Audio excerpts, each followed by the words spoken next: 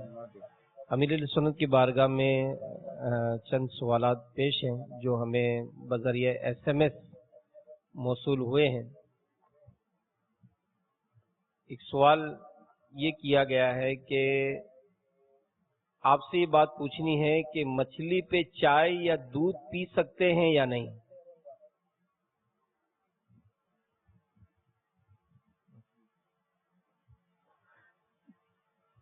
چائے کا تو پتہ نہیں ہے مجھے، دودھ کا یہ ماہرین نے منع کیا ہے۔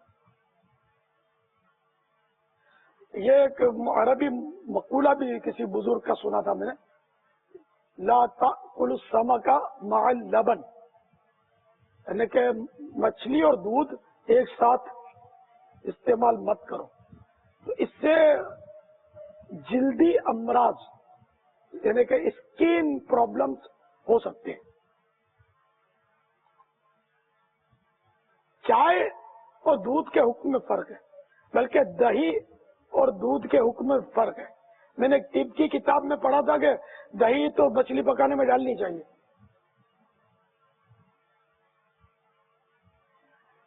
دودھ اور جس کو دودھ بولتے ہیں وہ سب سمجھتے ہوں گے، دودھ کس کو بولتے ہیں، دہی کس کو بولتے ہیں، چائے کس کو بولتے ہیں۔ ہاں جو پانی کو مم مم مم مم کرتے ہیں نا، وہ مدنی منع نہیں سمجھتے ہو تو الگ بات ہے، بڑے سب سمجھتے ہیں، ورنہ دودھ تو بہت ساری چیزوں میں ہوتا ہے۔ گھی کہاں سے بنتا ہے؟ اصلی گھی دودھ سے تو بنتا ہے۔ واللہ تعالی اعلم ورسولہ اعلم عز وجل وصلی اللہ تعالی علیہ وآلہ وسلم صلو علی الحبیب صلی اللہ تعالی علی محمد۔ امیر علیہ سنت کی بارگاہ میں عرض ہے کہ اسلام میں لکھتے ہیں کہ الحمدللہ مدنی چینل پر دنیا کے قیمتی ترین تبرکات حرم، تبرکات مدینہ، غلاف کعبہ کے مبارک دھاگے، قالین مدینہ کے مبارک دھاگے مسلسل تقسیم کیے جا رہے ہیں۔ معلوم یہ کرنا ہے کہ یہ میت کی آنکھوں پر رکھ سکتے ہیں، اس کی کہیں ممانعت تو نہیں؟ اگر کوئی عین تدفین کے وقت منع کرتا ہے تو ہم اس کو کیسے مطمئن کریں؟ حضرت سیدنا امیر معاویہ رضی اللہ تعالی عنہ نے ان کی وصیت یہ اپنے سوانح کربلا صدر الافاضل مولانا نعیم الدین مراد آبادی علیہ رحمۃ اللہ الہادی کی کتاب ہے، اس میں آپ کی وصیتیں موجود ہیں کہ جب میرا انتقال ہو جائے تو میری آنکھوں پر منہ مبارک یا زبان پر منہ مبارک، آنکھوں پر بھی کچھ رکھنے کا اسی طرح، یا اور عصا مبارک آنکھوں پر اس طرح کے سرکار صلی اللہ تعالی علیہ وآلہ وسلم کے تبرکات قبر میں رکھنے کی وصیت فرمائی آپ نے، کہ پھر مجھے ارحم الراحمین کے سپرد کر دینا۔ آقا علیہ السلام کے ناخن مبارک بھی تھے اور منہ مبارک، ہاں ناخن مبارک، تو ناخن مبارک، بال مبارک، عصا مبارک، یہ اپنے مزار میں لے جانے کی انہوں نے وہ کہا، وصیت فرمائی۔ حالانکہ خود صحابی تھے، صحابی جنتی ہوتا ہے، سیدنا امیر معاویہ رضی اللہ تعالیٰ عنہ بے شک جنتی ہیں، کسی بھی صحابی کی گستاخی کی اجازت ہے نہیں۔ باہمی جو بھی ان کے مسائل اگر ہوئے بھی، جو نزاع ہوئے ہیں باہمی صحابہ کرام علیہ رضوان کے، ان میں پڑھنا حرام حرام حرام، یہ ہمارے علماء اہل سنت نے لکھا ہے، کیونکہ اہل سنت کا مذہب ہے نا، یہ مہذب ہے، مذہب مہذب اہل سنت، تو یہ تہذیب والا مذہب ہے، نہ کسی صحابی کی بے ادبی کی اجازت دیتا ہے یہ، نہ کسی ولی اللہ کی بے ادبی کی اجازت دیتا ہے، نہ کسی ولی یا صحابی یا نبی سے منسوب شے کی بے ادبی کی اجازت دیتا ہے۔ مزارات اولیاء کا ادب تو سبحان اللہ، کسی مسلمان کی قبر کی بے ادبی کی بھی اہل سنت کا مذہب اجازت نہیں دیتا، یہ مذہب مہذب ہے۔ تو بہرحال یہ کہ جب ایسا جنتی صحابی بھی اپنے ساتھ تبرکات لے جاتا ہے